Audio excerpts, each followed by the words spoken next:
Hey everybody, what's good? It's Streamer. Time to try to make some beats in the style of FIVIO's new album, Bible. Let's get into it. Let's go.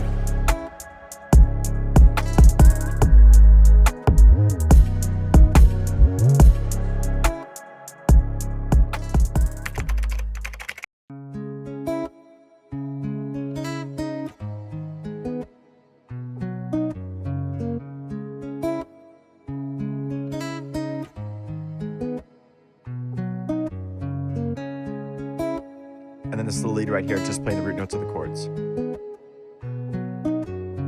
Next, we can move on to our synths and everything. So first, I'm going to go and take a look at this pad. This sound is from Barely Brandon I's Serum Bank. Outlaw, shout out Brandon, he's dope.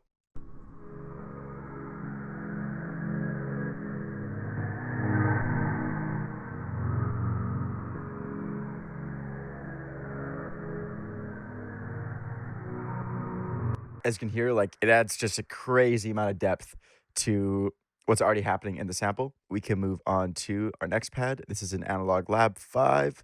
It's called Hollow.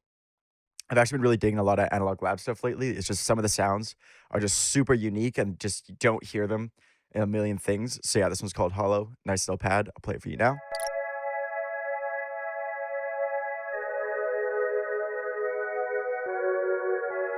And obviously same chord MIDI as our guitar. And on that, just like the pad before, we've got a nice EQ, just cutting all the highs and getting rid of that nasty stuff because we want to stay ambient and sit under what we already have. So we'll move on to our next one, Violet. This is also an Analog Lab. As I said before, I've been on an Analog Lab kick, so let's go.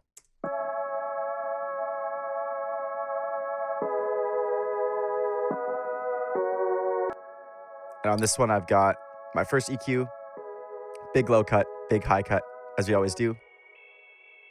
Don't want none of that in our sample. And next we can pull up our sub. This is just a thick sub playing the root notes of the chords, just so we can have like a little fuller sound with our sample. This is, I believe, a synthetic sound. Shout out that guy, that's my dog. Another Serum sound, so let's open it up. This is in his Alchemy sound kit. This is called Bass Delicious Sub. This one's just thick. Damn, boy, he's thick.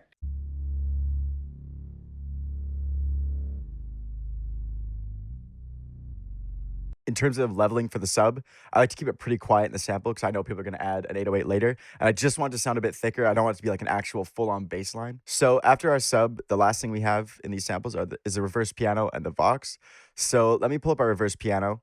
Now, this is the same MIDI as the rest of it right here as our chords. But what I did is I bounced it in place.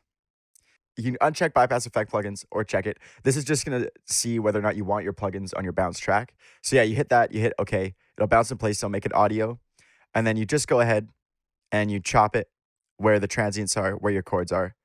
It's nice that you can see the MIDI like this through here. So you just go find your chord chops, go like this. We've done this in the last tutorial. Go up to your region tab. This one's flex right now, so let me just turn that off. You can't reverse with flex. So yeah, when you're here, you just check it and you hit reverse. And then there you go. It's already reversed, so you can see it went back to normal, but once I uncheck it, it'll go back to there, and we can put that back on.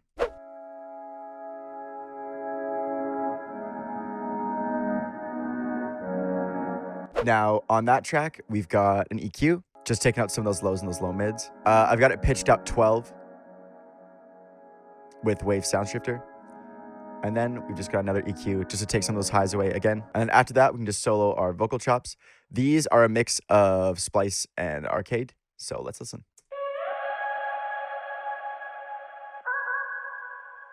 Really not too much going on there, but they just sit really nice in the mix and they add that, just another ambient layer to fill out the soundscape. And on that, I just have the foam filter. And then of course we got our high cut. So that is our sample. And now we can move on to the beat. Now that we're in our beat project, I'm just going to loop this main bit right here. I'm going to solo our samples so we can hear all the elements on top. Now, again, first thing I like to do is add the hi-hats or the clap of the snare.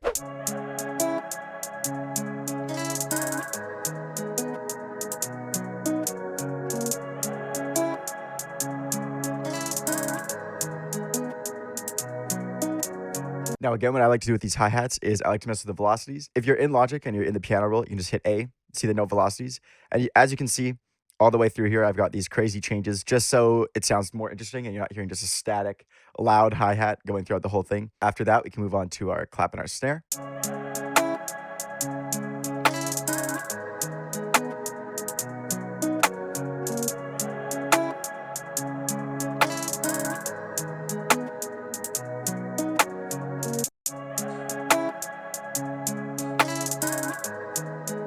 As you can see, really quiet, just sits there and lets you get some ear candy.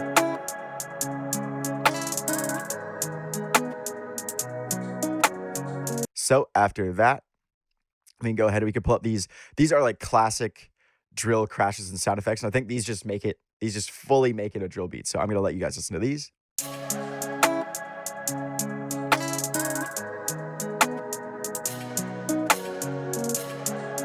I really like that bounce too of just putting it right here and then right here, just because it's that classic drill stutter. And yeah, it just sits super nice. So there we go with that. Those are our crashes and effects. Now we get to move on to the most fun part yet again, is our kick and 808.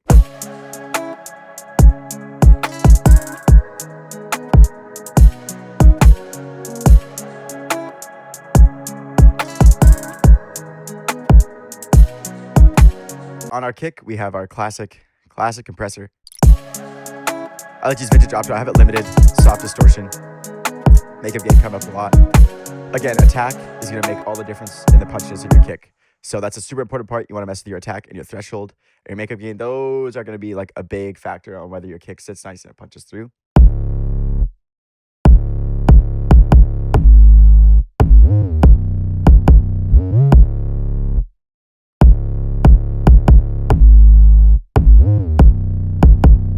If you want to do those little 808 glides, you need to open up your sampler.